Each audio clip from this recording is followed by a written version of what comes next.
sering disepelekan, inilah beberapa faktor risiko terjadinya kanker otak akibat lingkungan. Yang pertama, paparan radiasi yang tinggi.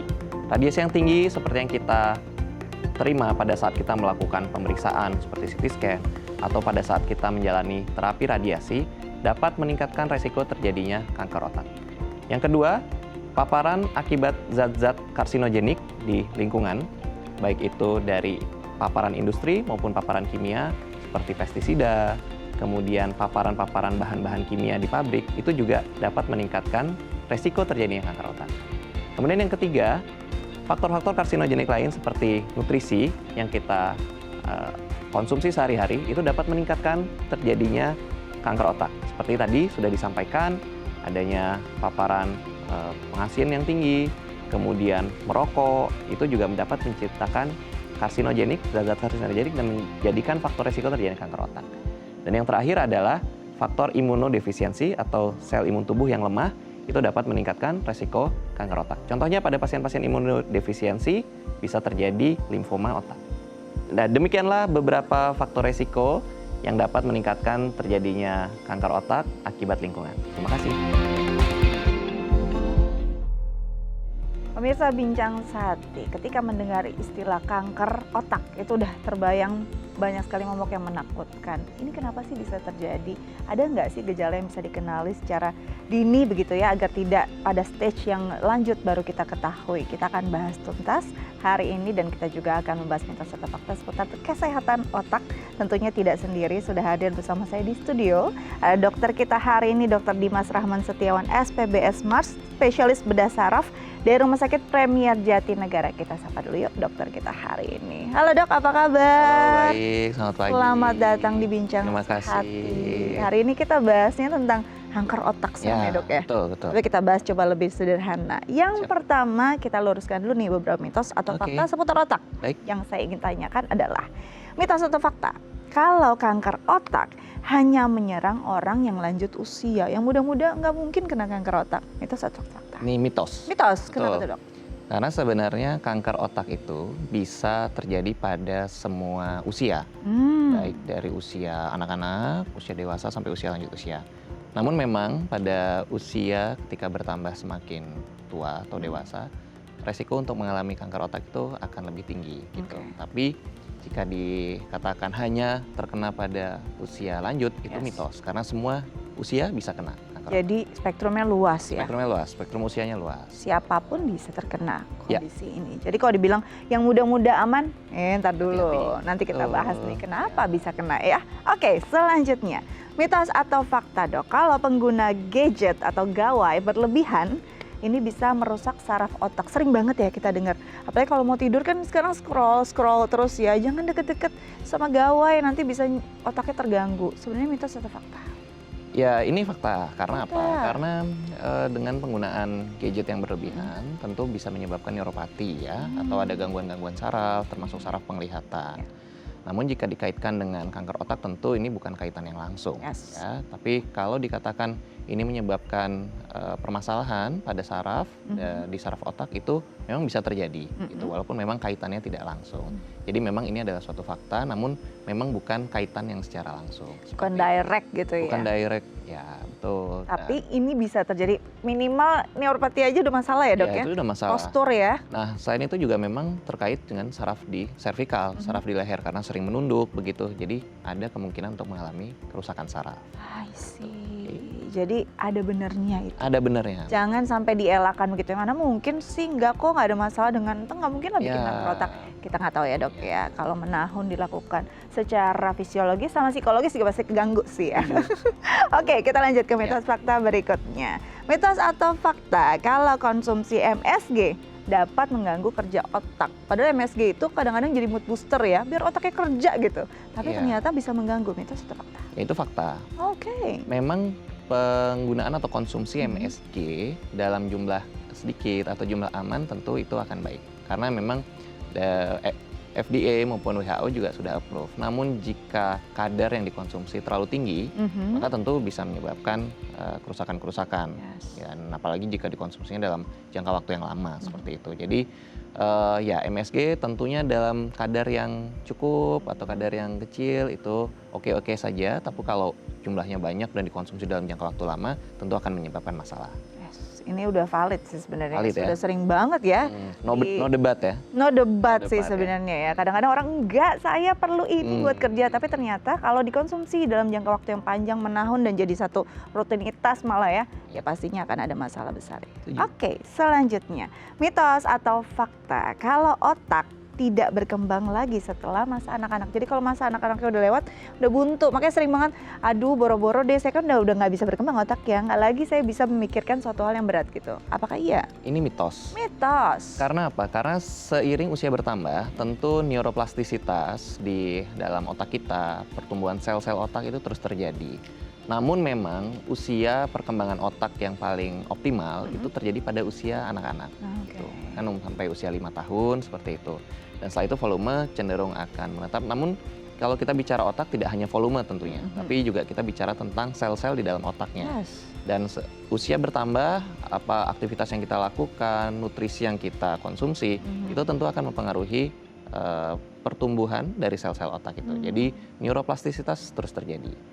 Seperti itu. Jadi nggak bisa jadi alasan juga ya dok? Ya, jadi jangan berpikir kayak udah tua, udahlah nggak usah mikir, otaknya udah buntu. Enggak, terus harus digunakan. Sebenarnya itu pembenaran untuk yang males aja sih sebenarnya, kadang males mikir aja sih.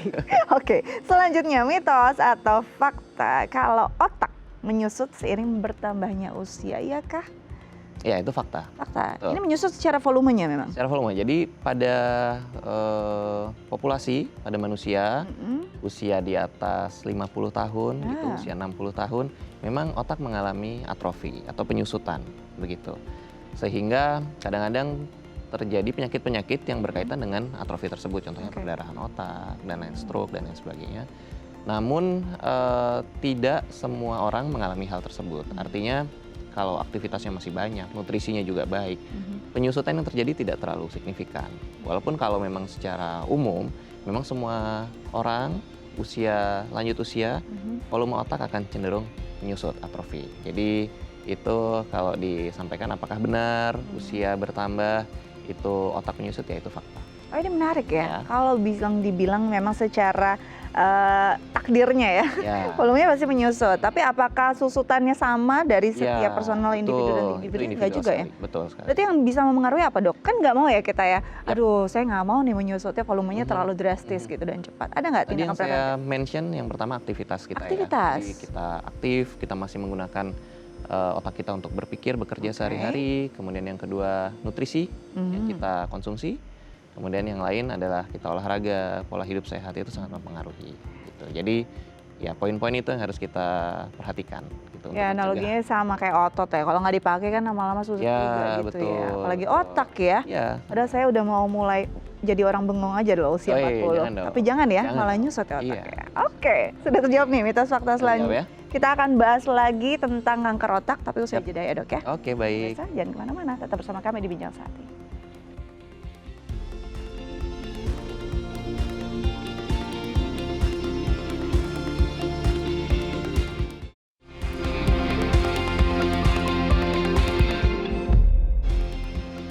Ya pemirsa, kembali lagi bersama kami di Bincang Sehati. Kita akan bahas tema utama kita hari ini, saking menyeramkannya temanya itu tentang kanker otak.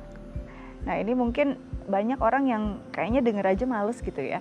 Denger aja menakutkan, kayaknya kita harus kenalan lebih jauh agar kita bisa ada tindakan preventif untuk menjaga kesehatan tubuh kita. Untuk pemirsa di rumah yang penasaran atau mungkin sedang menghadapi keluarganya atau mungkin diri sendiri yang struggle dengan kondisi ini, boleh langsung berkonsultasi di 0212903244 atau DM ke Instagram kami di @bincangsahat.tv. Kita lanjut lagi dengan dokter kita hari ini, Dr. Dimas Rahman Setiawan, SPBS Mars, spesialis bedah saraf dari Rumah Sakit Premier Jatinegara. Kita bicara tentang kanker otak, kita kenalan dulu. Ini kondisi abnormal, anomali selnya, tapi adanya di otak. Ini kan pusat hidup kita ya dok ya. Ini apa sih yang terjadi pada otak kita ketika ada hal-hal yang sifatnya keganasan? Oke, jadi yang pertama harus kita sadari bahwa otak ini kan seperti komputer ya, Yes. itu Bu kita, yang mengatur pergerakan, yang mengatur proses berpikir seperti itu.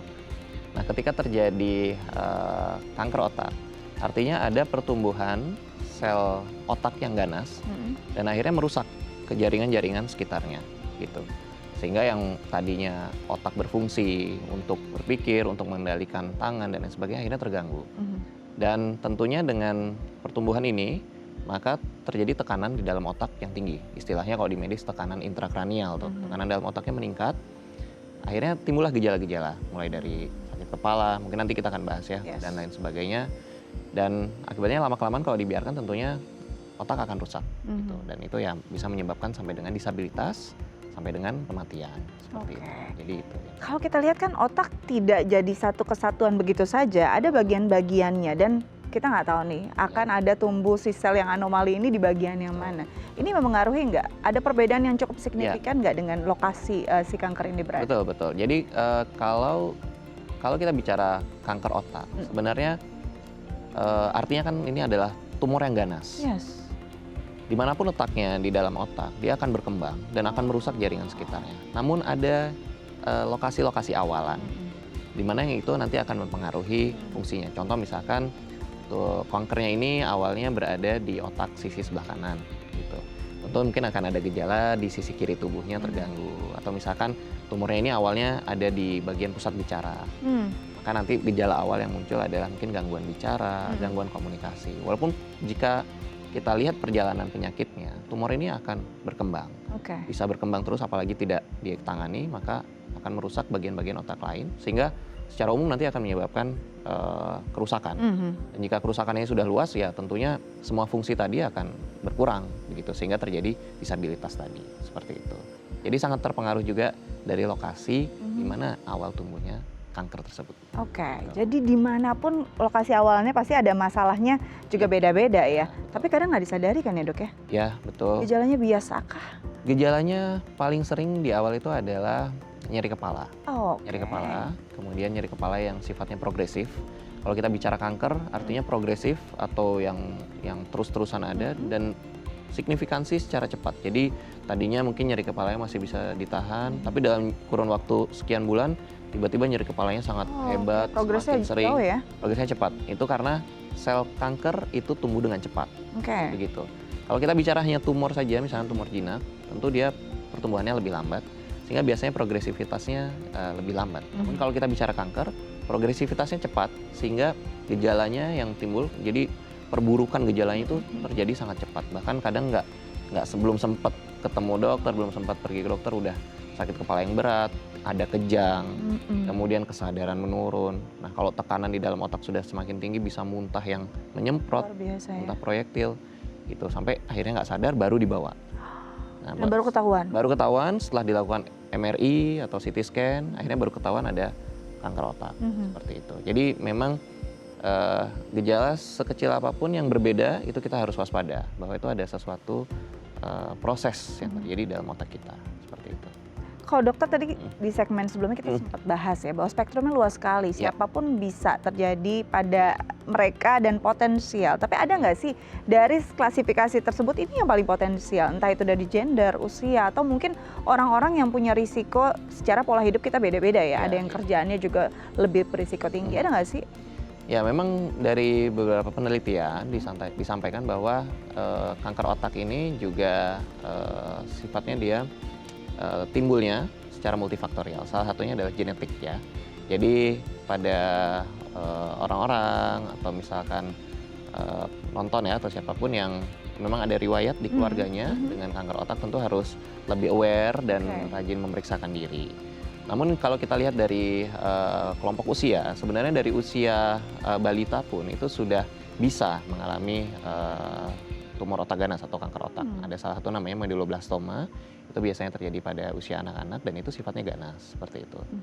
Nah kemudian kalau usia dewasa muda, Itu ada tumor-tumor yang jenisnya nanti kita akan bahas lebih Yes. lanjut, namanya astrositoma, tapi dia grade yang tinggi, Ya. grade 4 disebut glioblastom. Dan itu biasanya mulai terjadi pada usia 20-an, Oke. namun bisa terjadi sampai usia lanjut usia 60-70 tahun.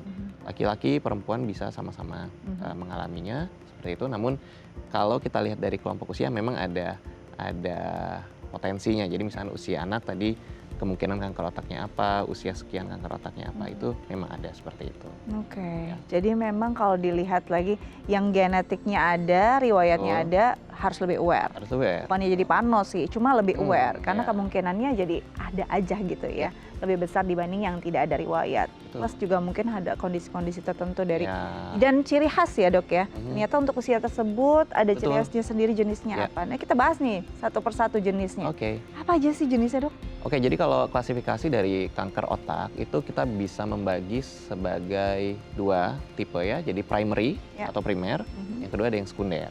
Kalau primary artinya kanker otaknya itu memang muncul atau timbul dari sel-sel otak yang bertumbuh secara ganas. Oke. Beberapa contohnya tadi saya sebutkan ada namanya medulloblastoma, kemudian ada glioblastoma multiforme. Itu adalah sel otak astrositoma yang grade 4 sudah paling tinggi dari WHO grade 4, dan memang survival rate-nya atau angka kesembuhannya memang saat ini masih tidak terlalu baik seperti itu. Mungkin jangka waktu 1-2 tahun setelah terdiagnosis. Kemudian contoh yang lain seperti astrositoma anaplastik itu adalah sel kanker otak yang primary. Kemudian yang kedua adalah yang sekunder. Sekunder ini artinya yang metastasis dari tempat lain. Jadi misalkan pasien ada kanker payudara atau kanker paru, kanker prostat. Nah itu bisa bermetastasis atau menyebar ke jaringan tubuh lain termasuk di otak. Maka itu kita sebut sebagai kanker otak sekunder, seperti itu. Jadi banyak banget ya dok ya? Ya, banyak tipenya. Ini kan kalau dibilang sendiri ada tumor yang mungkin jinak. Ya. Ada ya, kalau ini pastinya ada keganasan. Kalau yang tadinya memang dia punya tumor jinak, bisa nggak jadi kondisinya berubah? Atau enggak, kalau jinak ya sifatnya akan sama? Oke, yang pertama kalau tumor jinaknya itu berada di dalam otak, Yes. atau misalkan meningioma yang grade-nya atau derajatnya yang masih grade 1 seperti itu, memang biasanya tidak akan bertumbuh atau berkembang menjadi ganas. Namun di grade 2, grade 3 dari meningioma itu bisa berkembang menjadi ganas seperti itu. Dan namun kalau kita lihat dari sifat dari tumor otak, meskipun tumor otak ini jinak, namun karena berada di dalam rongga kepala yang rigid, jadi walaupun dia tidak ganas, tapi itu bisa menyebabkan gejala yang berat juga, seperti itu. Ya. Kemudian kalau kita lihat dari tumor jinak, misalkan di organ tubuh lain, misalkan tumor jinak paling sering di payudara seperti itu. Kita harus waspada, apakah memang tumor jinak tersebut berkembang atau tidak, menjadi ganas atau tidak. Karena kalau memang tumor jinak yang berkembang ganas di organ lain, tentunya akan ada potensi untuk metastasis juga ke otak. Jadi itu harus diwaspadai.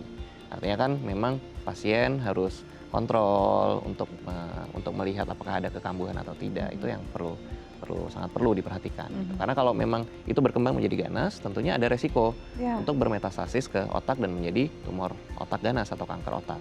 Seperti itu. Terbayang ketika pusat tubuh kita terus ada masalah ini, Ya. koslet dikit aja udah masalah kan ya Kadang dok ya? komputer kita mau ini ada gangguan juga kita nggak bisa ngapa-ngapain. Sama, kurang lebih analoginya seperti itu. Tapi sebenarnya kalau dilihat kan kadang orang pas stage tertentu baru sadar, walaupun memang progresnya cepat gitu ya. Ada nggak sih kehendayaan yang sebenarnya sudah harus disadari, sebenarnya ada something nih pada saraf pusat otak ya? Ya, oke. Jadi yang gejala paling simple yang biasanya dirasakan itu adalah nyeri kepala. Itu yang paling karakternya. Cuman artinya tidak semua nyeri kepala sama dengan kanker otak dong. Nah, ada bedanya nggak Ya, untuk oke, nyeri tadi kepala yang ini? saya sampaikan bahwa nyeri kepala atau sakit kepala yang sangat cepat begitu, yang berkembang sangat cepat. Yang tadinya mungkin seminggu kerasanya cuma 1 kali, kok ini sekarang setiap hari sakit kepala dan nggak tertahan. Tadinya minum obat bisa berkurang langsung, ini kok minum obat udah nggak ngefek lagi. Nah, hal-hal seperti itu harus diwaspadai dan harus langsung dilakukan pemeriksaan tentunya. Kemudian gejala-gejala lain tadi yang saya sampaikan, kejang gitu. Kalau kejang kan biasanya diawali dari sakit kepala tuh. Kemudian ada kelemahan satu sisi tubuh, itu sudah mulai harus waspada. Memang kadang mirip dengan stroke seperti itu. Ya, tapi juga itu bisa menjadi suatu ciri gejala terjadinya penyakit atau kanker di otak. Kemudian yang tadi kalau memang sudah sangat tinggi tekanan di dalam kepala bisa sampai muntah yang menyemprot, muntah yang tiba-tiba, nggak mual tiba-tiba, tapi diawali sakit kepala tiba-tiba muntah, atau yang paling berat sampai dengan penurunan kesadaran. Itu yang akhirnya biasanya baru dibawa tuh dengan kondisi. Kadang-kadang soalnya kalau sakit kepala gitu udah dilawan aja gitu kan. Iya. Kadang-kadang minum obat terus, tapi nggak disadari bahwa sebenarnya sedang terjadi sesuatu tuh di otaknya seperti itu. Ini sering banget ya orang, apalagi di perkotaan, nyeri kepala tuh jadi sahabat ya nggak sih? Iya. Ya udah yang penting minum anti nyeri, hilang sebentar, besok kambuh lagi juga ada obatnya gitu kan. Berarti kalau progresnya makin kuat, makin sakit, ini sudah perlu istilahnya Betul. diperiksakan dengan Betul. seksama ya? Ya, betul. Karena nggak bisa dibilang jadi masalah yang biasa gitu Betul, kan. betul. Kalau mungkin teman-teman saya bilang, karena belum gajian aja, bukan ya. Iya, Tapi iya. ternyata ada masalah serius yang bisa dilihat dari nyeri kepala tadi. Betul. Nah, tapi berarti harus ada pemeriksaan penunjang dong untuk bisa melihat ini. Ya, tentunya setelah pasien atau setelah orang menyatakan keluhannya, kita akan lakukan anamnesis ya, pengambilan data dengan wawancara. Kemudian kita lakukan pemeriksaan fisik neurologis, kita periksa seluruh sarafnya secara lengkap, baik saraf di wajah, saraf kranial di kepala maupun saraf di anggota tubuh. Kemudian kita akan melakukan serangkaian pemeriksaan, imaging biasanya, baik itu CT scan, kemudian MRI kepala, atau kalau memang pasien ada kejang kita bisa lakukan EEG juga untuk menentukan mana nih yang menyebabkan kejang. Dan biasanya memang pada kondisi kanker otak atau tumor otak kita melakukan pemeriksaan imaging, CT scan maupun MRI itu dengan kontras, dengan zat kontras, sehingga kita bisa membedakan apakah itu tumornya atau memang itu jaringan normal dari otak gitu. Jadi biasanya kita akan melakukan pemeriksaan dengan kontras, dengan zat kontras itu gitu. Tapi ini kan sering ya kita melihat kondisi, ya udah kalau untuk dengan kontras mungkin ketika sudah arah indikasinya ke arah mana begitu ya. Ya, betul. Akhirnya ada juga sebagian yang tidak melakukan dengan kontras. Ya. Validitasnya gimana sih? Ya, jadi itulah kenapa kita pentingnya melakukan anamnesis tadi, wawancara medis dan pemeriksaan fisik, sehingga kita bisa memperkirakan ini penyebabnya apa. Kalau kita sudah dari awal mencurigai ini sepertinya tumor otak atau kanker otak gitu, kita mungkin ada baiknya langsung kita lakukan pemeriksaan kontras, sehingga tidak 2 kali. Yes. Gitu. Kecuali mungkin screening atau gejalanya memang gawat darurat sekali, sudah tidak sadar dan untuk kontras butuh waktu dan sebagainya, mungkin biasanya dilakukan tanpa kontras. Kemudian setelah kita curigai, wah sepertinya ada tumor otak nih, baru dilakukan pemeriksaan kontras. Tapi baiknya kalau memang kita bisa dari awal mencurigai atau mengarahkan bahwa ini sepertinya memang tumor otak ya, tentu kita langsung pemeriksaan dengan kontras. Jadi memang tergantung situasi dan kondisi. Situasi-kondisi, kemudian sedalam apa dokter menggali tentang galinya ya. Oke. Nanti kita lanjut lagi dok, tapi saya jeda. Pemirsa jangan kemana-mana, tetap bersama kami di Bincang Sehati.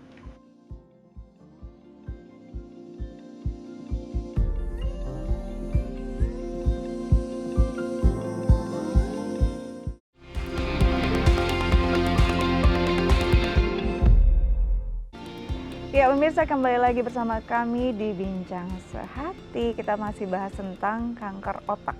Nah, untuk pemirsa di rumah yang mungkin punya pertanyaan terkait tema kita hari ini, boleh menelpon kami di 021-290-32644 atau DM ke Instagram kami di @bincangsehati.tv. Kita lanjut lagi dengan dokter kita hari ini, Dr. Dimas Rahman Setiawan SPBS, Mars, spesialis bedah saraf dari Rumah Sakit Premier Jatinegara. Kalau kita bicara tentang sebuah penyakit, yang paling selalu jadi pertanyaan besar, why? Kenapa? Kok bisa terjadi? Apa sih faktor penyebabnya? Walau kadang-kadang ya bias juga ya, kita nggak bisa merunut dengan detail juga. Tapi kalau untuk kanker otak, apakah sebenarnya masih ada hal-hal yang bisa digali nih? Ini loh penyebab utamanya. Oke. Jadi pada prinsipnya semua neoplasma atau tumor atau keganasan dalam tubuh kita, termasuk di otak, itu penyebabnya adalah multifaktor. Artinya ada beberapa faktor. Jadi kita tidak bisa menjudge penyebabnya pasti ini gitu. Tapi ini adalah multifaktor. Jadi kalau kita bicara multifaktor, yang pertama tadi saya sampaikan genetik ada pengaruhnya. Jadi pasien-pasien yang ada riwayat misalnya di keluarganya, misalkan orang tuanya atau mungkin di kakek nenek atau keluarga kandungnya yang mengalami kanker otak, itu ada resiko juga untuk membawa mutasi genetik tersebut. Kemudian yang kedua tentunya adalah paparan dari lingkungan. Contohnya paparan radiasi, kemudian paparan bahan-bahan kimia, Misalkan contoh orang yang bekerja dengan bahan kimia di Ya, pabrik atau misalkan dengan radiasi bahan-bahan yang besar juga ya. pestisida dan lain Mhm. sebagainya, itu ada resiko Ah, untuk mengalami keganasan baik itu di organ tubuh maupun di otak. mhm. Kemudian yang ketiga tentunya adalah nutrisi ya, nutrisi yang dikonsumsi, bagaimana pola makanannya, pola hidup sehatnya seperti apa. Contoh misalkan orang-orang yang banyak mengkonsumsi bahan pengawet yang berlebihan, Mhm. atau misalkan studi, ada satu studi ya pasien-pasien yang terlalu banyak mengkonsumsi makanan yang diasinkan itu juga resiko mengalami kanker Ya. seperti itu ya. Kemudian tadi selain nutrisi, kemudian faktor lain yang penting adalah ya pola hidup sehatnya ya. Contoh misalkan pasien-pasien atau orang-orang yang merokok yang sangat sangat hebat, Aktif ya. merokoknya aktif, kemudian menggunakan obat-obat terlarang, imunitas menurun, Yes. itu kadang-kadang menyebabkan tumor. Ada salah satu namanya tumor otak limfoma, Mhm. primary lymphoma. Itu adalah otak yang tumor otak, kanker otak yang ganas juga. Biasanya terjadi pada pasien-pasien dengan sel imun yang turun, imunodefisiensi. Nah, itu juga harus diwaspadai. Jadi kalau kita bisa ringkas, Mhm. ya kemungkinan faktor penyebabnya itu tadi multifaktor. Jadi beragam Jadi banget ya. beragam, jadi genetik, kemudian dari pola hidupnya sehat, kemudian nutrisinya, Yes. serta paparan-paparan dari radiasi atau paparan dari bahan-bahan karsinogenik, Mhm. seperti itu. Nah, tadi dokter bilang bahwa Mhm. ada sebagian yang memang terjadi karena imunodefisiensi Yes, juga. yes, Ada yes. banyak orang yang punya Mhm. comorbid yang Betul, betul. terkait dengan hal Iya, ini. Berarti betul. banyak juga dong orang yang sebenarnya punya penyakit utamanya mayornya apa, Betul. endingnya jadi kanker otak. Yes, betul. Jadi memang kanker otak yang dialami atau yang jenisnya, tipenya pada pasien dengan imunodefisiensi tentu ada perbedaannya Yes. begitu. Jadi tidak semua pasien dengan imunodefisiensi atau imun yang drop itu pasti mengalami kanker otak. Nah, namun ada suatu penyakit tadi yang saya sampaikan, limfoma, primary lymphoma itu Yes. biasanya terjadi pada pasien-pasien dengan imunodefisiensi gitu. Sehingga perlu waspada juga pada mungkin para penonton Ya, atau pemirsa mungkin ya. ada pemirsa ya yang memang dengan kondisi imunodefisiensi dan sering sakit kepala lebih aware gitu. Kira-kira ada apa nih gitu. Karena selain kanker otak tentu ada penyebab-penyebab lain yang bisa Betul, terjadi seperti betul. infeksi otak dan lain sebagainya. Jadi mungkin pemirsa atau mungkin ada keluarga kerabat bisa disampaikan juga. Gitu. Mhm. Karena ini jadi awareness kita juga ya, Yes. untuk bisa melihat orang-orang yang punya comorbid tertentu, punya penyakit tertentu gitu ya, harus di screeningnya secara total gitu ya, Ya menyeluruh. betul, betul. Jadi ketika kita melakukan pengobatan atau memberikan perawatan pada pasien, tentu kita tidak hanya melihat otaknya saja Ya. begitu, tapi kita juga harus melihat whole body Mhm. secara keseluruhan, secara holistik gitu. Apa saja organ-organ yang lain yang terkait seperti itu. Karena penanganan kanker otak nanti kalau kita bicara tentang penanganan, tentunya tidak hanya otak saja, Yes. tapi kita harus lihat secara menyeluruh dari tubuhnya seperti itu. Karena tubuh kan kompleks sekali ya dok. Kompleks, kita nggak bisa satu-satu ngobatin otaknya aja. Iya, Nggak bisa betul seperti itu. banget. Kadang-kadang kita concern aja di bagian ini, ternyata ada Betul, masalah di bagian betul. lain.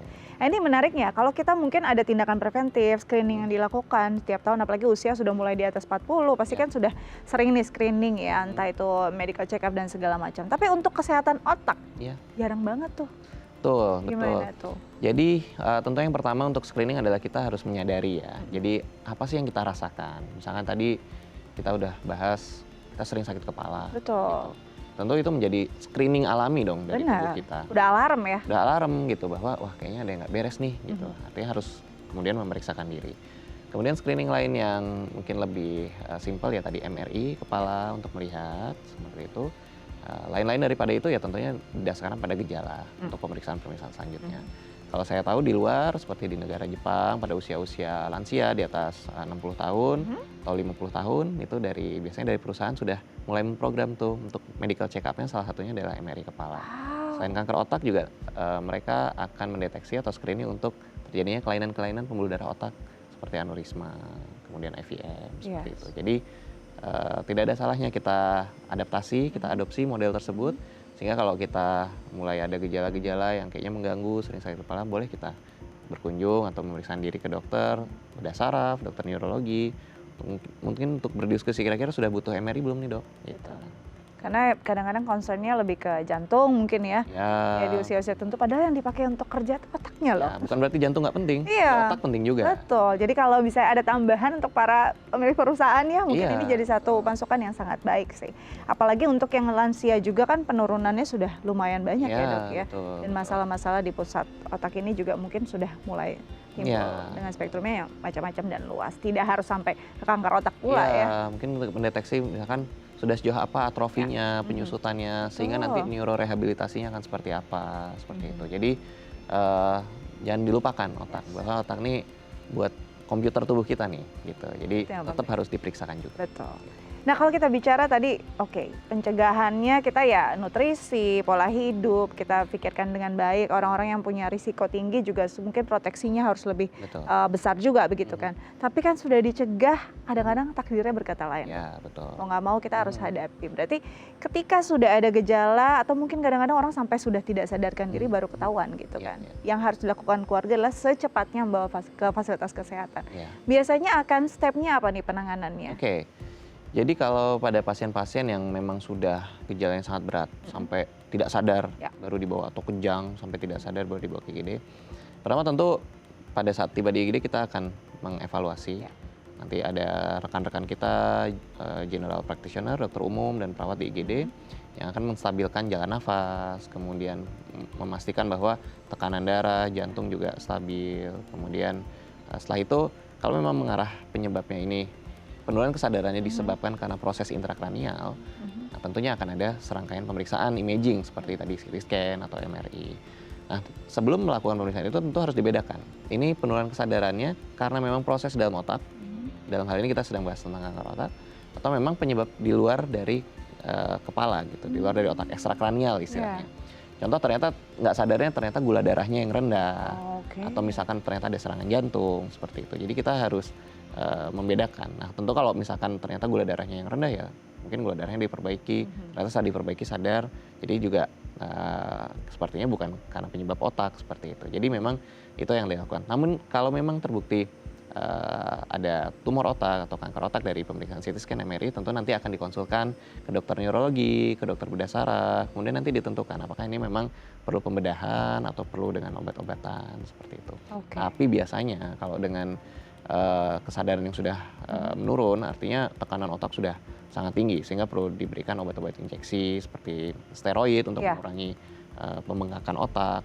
Pada tahap-tahap tertentu yang sudah sangat berat, di mana obat-obat itu sudah tidak mampu lagi mengurangi pembengkakan otak, mungkin di situ diperlukan intervensi pembedahan. Seperti itu. Jadi memang harus dilihat dengan seksama kondisinya di Ya, stage mana gitu betul, ya, agar penanganan juga tepat. Nah ini kalau kita bicara tentang kanker otak, apakah ujungnya pasti ada pembedahan? Tapi dijawabnya nanti ya dok ya. Oke. Saya jeda. Pemirsa jangan kemana-mana, tetap bersama kami di Bincang Sehat ini.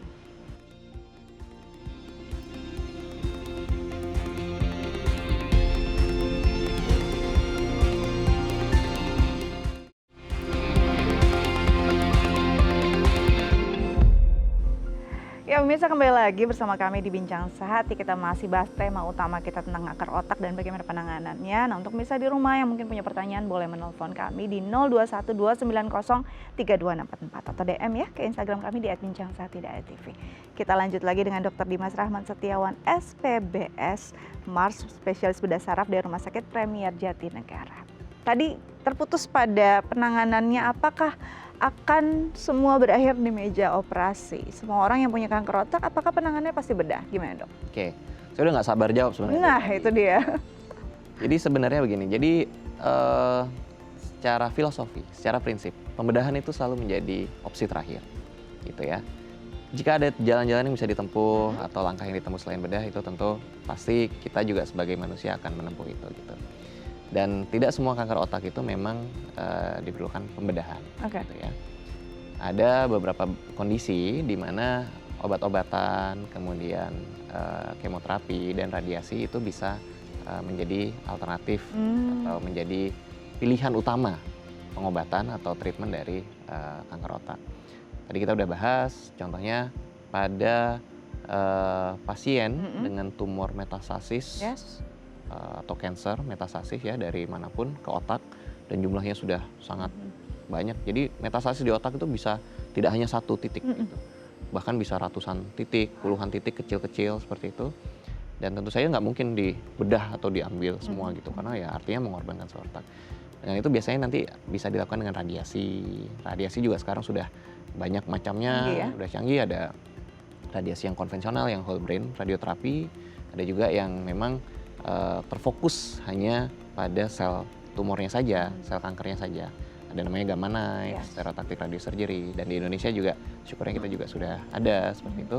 Sehingga yang dilakukan pada saat kita lakukan gamma knife itu tidak merusak sel-sel otak yang lainnya, sel otak yang sehat. Seperti itu. Kemudian yang lain contohnya pada pasien-pasien dengan limfoma tadi, dengan pemberian steroid seperti dexamethasone seperti itu, kadang-kadang memang tumornya bisa hilang gitu. Tumornya bisa benar-benar resolve seperti itu. Jadi tidak semua memang berakhir pada pembedahan. Namun memang sebagian besar dari tumor otak atau kanker otak itu membutuhkan pembedahan. Minimal tujuan utamanya adalah untuk menentukan tipe dari tumor otak atau kanker otak tersebut atau biopsinya. Contoh misalkan pada tumor otak atau kanker otak yang kita lihat memang ini sepertinya ganas, seperti glioblastoma multiforme. Kalau kita sudah tahu itu jenis jaringannya dari biopsi, dan namanya stereotactic biopsi, itu bukan bedah otak yang besar, kita hanya mengambil jaringannya, dan memang terbukti itu adalah glioblastoma, maka pengobatan selanjutnya adalah radiasi dan kemoterapi, gitu. Jadi tidak harus diambil tidak semuanya dengan bedah invasif tadi gitu. Betul. Jadi tapi memang sebagian besar dari kanker otak yang memang sudah menyebabkan tekanan tinggi, kita perlu untuk melakukan pembedahan. Dan jadi tujuannya dua, satu untuk diagnostik, untuk biopsinya, untuk mengetahui jenis tipe dari kanker otaknya. Kemudian yang kedua adalah untuk terapeutiknya, untuk mengurangi tekanan di dalam kepala dan untuk mencegah terjadinya defisit neurologis yang lain. Gitu. Ya sambil menyelam minum air lah ya dok ya. Sebelum kita lanjutin deh, sudah ada penelpon, kita sapa terlebih dahulu. Halo, dengan siapa di mana? Dengan Ibu Yanti di Lampung. Halo Ibu Yanti, apa kabar Ibu? Baik Bu. Boleh. Saya mau tanya Pak Dokter, selamat pagi Pak Dokter. Selamat pagi. Iya. Ini saya mau nanya Pak Dokter, ini anak saya ini sekarang umurnya udah 53. Iya, tapi dari muda dia itu ngerokoknya memang kuat sekali ngerokok. Iya, itu dari SMA ke merokok sampai sekarang masih rokok kuat. Itu dia menderita sakit kepala itu udah lama Pak. Cuman kayaknya muntahnya belum. Cuman sakit kepalanya hampir setiap hari kalau udah minum obat dia tidur ya mendingan. Tapi hampir setiap hari dia itu sakit kepala. Tapi orangnya nggak mau berobat itu Pak. Gimana caranya? Dari awal tuh pemeriksaan apa yang harus kami lakukan, pemeriksaan dari mana, terus ke dokter apa yang saya tujukan itu. Ya kami menuju ke dokter apa gitu. Apa kalau di saraf, ke dokter apa gitu. Baik, dokter ada yang ingin ditanyakan lebih lanjut sebelum kita tutup dulu teleponnya? Selain nyeri kepala, ada gejala lain yang dirasakan oleh anaknya, Bu Yanti?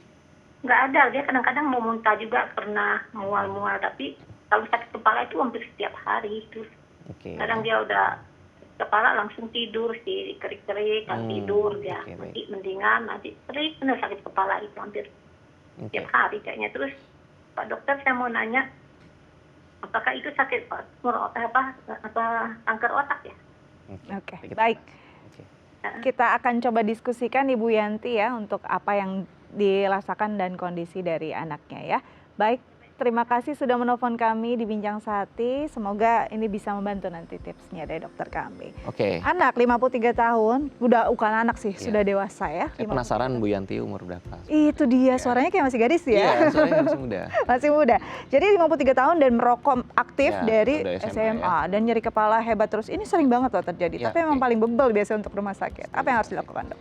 Oke, jadi yang pertama yang harus kita ketahui bahwa tidak semua nyeri kepala sama dengan kanker otak. Ya, banyak sekali penyebab nyeri kepala. Contoh, hipertensi, tekanan darah tinggi. Kemudian yang kedua, kolesterol tinggi. Kemudian yang ketiga, aktivitas fisik yang kurang. Seperti itu kadang-kadang bisa menyebabkan nyeri kepala. Stres menyebabkan nyeri kepala. Jadi yang harus dipahami atau oleh pemirsa, termasuk Bu Yanti, bahwa itu tadi tidak semua nyeri kepala itu adalah kanker otak. Nah, kalau misalkan terjadi pada anggota keluarga kita, nyeri kepala yang terus-menerus terjadi setiap hari, harus dievaluasi. Kira-kira tensinya tinggi nggak? Bagaimana aktivitas fisiknya? Rajin olahraga atau beraktivitas sehari-harinya seperti apa? Makanan yang dikonsumsi, tinggi garam kah? Atau terlalu tinggi protein kah misalkan? Kadang-kadang itu bisa menyebabkan kolesterol dan hipertensi. Jadi itu yang harus di rule out pertama. Gitu. Jadi jangan parno dulu, jangan takut dulu itu pasti kanker otak, tapi harus dilakukan pemeriksaan yang lebih sederhana. Nah, ke dokter siapa memeriksakannya? Yang paling gampang sebenarnya ke puskesmas atau ke klinik terdekat untuk dicek tekanan darah, kemudian dicek kolesterolnya, kemudian dilakukan serangkaian pemeriksaan, kemudian di screening apakah memang ada stresor seperti itu. Kalau memang itu nanti mengarah pada suatu proses di otak, baik itu tumor otak atau kelainan otak lain, maka nanti akan diarahkan ke dokter neurologi atau ke dokter bedah saraf untuk dilakukan pemeriksaan lebih lanjut. Selain tadi pemeriksaan anamnesis, wawancara untuk pengambilan data medis, pemeriksaan fisik neurologis tentu akan dilakukan serangkaian pemeriksaan imaging seperti tadi CT scan atau MRI seperti itu. Jadi yang pertama adalah dicek dulu kesehatannya, mungkin dicek labnya dulu tadi pada anaknya Bu Yanti, tensinya seperti apa, kolesterolnya tinggi atau enggak, seperti itu. Jadi atau kadang-kadang nyeri di leher kadang-kadang itu juga bisa menyebabkan sampai kepala nyeri kepala. Mungkin tahu juga ada istilah cervicogenic ya. Tahu banget saya. Oke, itu kadang-kadang ya itu. Jadi penyebabnya di leher, di cervical, tapi akhirnya menyebabkan nyeri kepala seperti itu. Jadi itu hal-hal yang harus dievaluasi. Jadi jangan parno dulu, jangan takut dulu nyeri kepala sama dengan kanker otak, tapi dievaluasi dulu hal-hal yang lebih simpel tadi seperti tekanan darah dan kolesterol. Jadi dilihat dulu dari anamnesisnya, pemeriksaan penunjang lain ya untuk dieliminasi apakah tidak ada masalah lain ya. Betul. Ketika sudah dieliminasi ternyata arahnya ke kanker otak, ada masalah di otak baru nanti ada pemeriksaannya. Tapi jangan parno dulu. Mungkin yang harus dilakukan sekarang sama-sama support agar mengurangi rokoknya dulu ya. Nah, itu penting banget. Ya, itu kan? data klinis atau data medis yang sangat penting. Karena merokok terus-menerus tentunya akan meningkatkan tekanan darah juga. Kemudian viskositas, kekentalan darahnya juga akan terganggu. Mungkin akan timbul plak aterosklerosis sehingga suplai darah ke otak bisa berkurang. Nah, itu juga menyebabkan nyeri kepala tentunya. Pasti. Itu harus dievaluasi. Jadi itu masalah utamanya juga harus ditangani terlebih dahulu ya. Tapi sebaiknya memang langsung datang ke fasilitas kesehatan untuk dilihat lebih lanjut agar tidak ada masalah-masalah serius ya untuk bisa ada tindakan preventif. Semoga bisa menjawab ya Ibu Yanti di Lampung. Nanti kita lanjut lagi ya Dok ya usai jeda. Karena itu pemirsa jangan kemana-mana, tetap bersama kami di Bincang Sehati.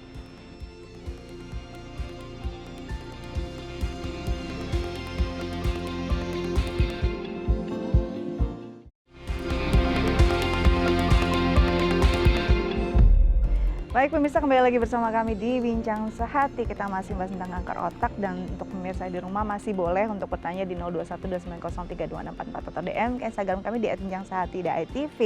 Kita lanjut lagi dengan Dr. Dimas Rahman Setiawan SPBS Mars, spesialis bedah saraf dari Rumah Sakit Premier Jatinegara. Kalau kita bicara tentang kanker otak lalu pembedahan, orang tuh kayaknya itu yang paling ditakuti ya. Karena kan di sini bukan cuma ada sel-sel, tapi kan ada tengkorak, ada suatu hal yang keras banget dan harus dibuka gitu. Apakah akan sama lagi kondisi kita? Apalagi kalau misalkan bicara tentang otak kan yang tidak bisa lagi kerusakan diperbarui begitu kan. Gimana sih after, mungkin sebelum afternya dulu deh, tata laksananya dulu nih untuk mungkin orang bisa teredukasi. Iya, kayak kalau kita bicara pembedahan otak tentu ada struktur yang harus kita lakukan operasi ya. Mulai dari kulit kepala, kemudian otot-otot di balik dari kulit kepala itu, kemudian tadi tengkoraknya, kemudian setelah kita buka tengkorak itu ada lapisan pembungkus otak, namanya dura mater, lapisan dura. Kemudian setelah dibuka baru kita ketemu lapisan otaknya ya, parenkim otak. Dan tidak hanya parenkim otaknya, tidak hanya otaknya aja, tapi jangan lupa ada pembuluh darah di situ yang menyebabkan perdarahan. Sehingga kalau kita lakukan pembedahan otak, hal-hal tersebut yang harus kita antisipasi gitu ya. Dan tadi benar memang tentu kita harus buka tulangnya, batok kepalanya ya. Tapi tentu tidak serta-merta kita bukan buka semua. Tergantung lokasinya, tergantung kita kebutuhannya apa. Kalau kita kebutuhannya untuk biopsi, diagnostik tentu kita akan bukanya sedikit saja, kecil saja. Tapi kalau kita memang untuk mengurangi tekanan dan untuk mengambil massa dari kanker otak tersebut ya tentu buka kepalanya atau buka tulangnya akan lebih besar. Tapi saat ini dengan perkembangan teknologi yang sudah lebih canggih, operasi dengan mikroskop, kemudian dengan tim anestesi yang sudah sangat hebat, sangat memungkinkan untuk kita lakukan operasi awake craniotomy mungkin ya, jadi pasiennya tetap sadar sehingga kita bisa menentukan titik mana yang harus kita ambil pada saat melakukan operasi. Sehingga setelahnya pemulihannya juga akan lebih cepat karena perdarahannya akan lebih minimal. Kemudian sel otak yang rusak juga sangat minimal, sehingga recovery-nya pada pasien juga akan lebih baik. Sehingga kita berharap biasanya di 1 minggu atau kurang dari seminggu pasien kalau bisa mungkin memang sudah bisa rawat jalan. Tentunya setelah itu akan ada recovery-nya. Namun yang harus dipahami, semakin berat kerusakan dari sel otak atau semakin lama, maka tentu recovery-nya pun akan semakin sulit. Karena sel otak kadung sudah terlanjur rusak. Sehingga recovery-nya akan lebih lambat. Nah, sel otak ini sel saraf, sel otak itu agak berbeda dengan sel tubuh lain. Karena apa? Karena sel otak, sel saraf, recovery-nya lebih lambat. Gitu. Kalau kita kena kegores di kulit gitu, kena pisau atau kena silet, mungkin within 1 minggu, 2 minggu udah ketutup lagi, udah oke lagi. Tapi kalau sel otak, sel saraf beda. Kalau rusak, dia recovery-nya akan butuh waktu. Dan lebih lama rusak, tentu recovery-nya akan lebih banyak waktu lagi. Seperti itu. Jadi, jangan menunggu sampai parah. Kalau memang sudah ada gejala, langsung periksa. Kalau memang itu perlu pembedahan, ya dilakukan seperti itu. Dan ya pemulihannya tergantung tadi derajat keparahannya dan bagaimana proses rehabilitasi, recovery pasca pembedahan. Gitu sih. Jadi menunda itu adalah sebuah jalan perburukan sendiri gitu sebenarnya ya. Betul. Karena kerusakannya akan lebih serius lagi ketika memang di-delay gitu. Seharusnya penanganannya harus lebih cepat, penanganan harus lebih tepat lagi, karena kalau kondisinya lebih jauh lagi mungkin jadi lebih banyak lagi tata laksana yang harus dilakukan. Ya mungkin artinya setelah operasi harusnya bisa pulih, tapi karena terlalu berat kondisinya, derajat keparahannya sudah sangat tinggi, sehingga proses recovery-nya sangat lambat. Setuju. Gitu. Pada saat proses recovery itu, misalkan contoh pasien yang pasca operasi kemudian karena sudah terlalu berat kondisinya, terjadi disabilitas. Artinya dia akan bedridden, banyak tiduran di tempat tidur, begitu. Itu ada faktor resiko penyakit lain yang datang, seperti infeksi paru, kemudian ulcus decubitus, luka-luka di belakang tubuh, seperti itu ya. Kemudian ada trombosis dari pembuluh darah. Nah, itu faktor-faktor yang akhirnya menjadi penyebab komplikasi atau komorbid lain. Padahal dimulai dari tadinya hanya menunda ya. Iya. Itu masalahnya lebih serius. Masalahnya, jadi akhirnya komplikasi timbul karena menunda itu. Itu dia. Makanya harus cepat penanganannya, harus juga datang ke tempat yang tepat, dan ini memang panjang tapi harus dijalani. Betul. Dokter, thank you sudah ada di Bincang Sehati. Senang hati. Kayaknya perlu datang lagi untuk kita jelasin lebih luas lagi. Karena banyak lagi. Banyak tentang banget. Otak, tentang saraf. Tetap jaga kesehatan agar terus bisa mengedukasi dan menginspirasi. Baik pemirsa, gimana tips dari dokter kami? Sudah dicatat semua? Semoga bisa berguna untuk Anda, bisa menjaga Anda, kesehatan Anda, orang-orang yang Anda sayangi, karena ini penting sekali. Kesehatan adalah investasi. Saya tidak bosan untuk mengingatkan, yuk unduh The I Plus 3W Anda untuk menggenggam inspirasi kapanpun, dimanapun. Akhir kata, saya Astia Dika pamit undur diri. Saksikan terus Bincang Sehati dari Senin hingga Jumat, live jam 9 pagi hanya di The I TV. Sampai jumpa.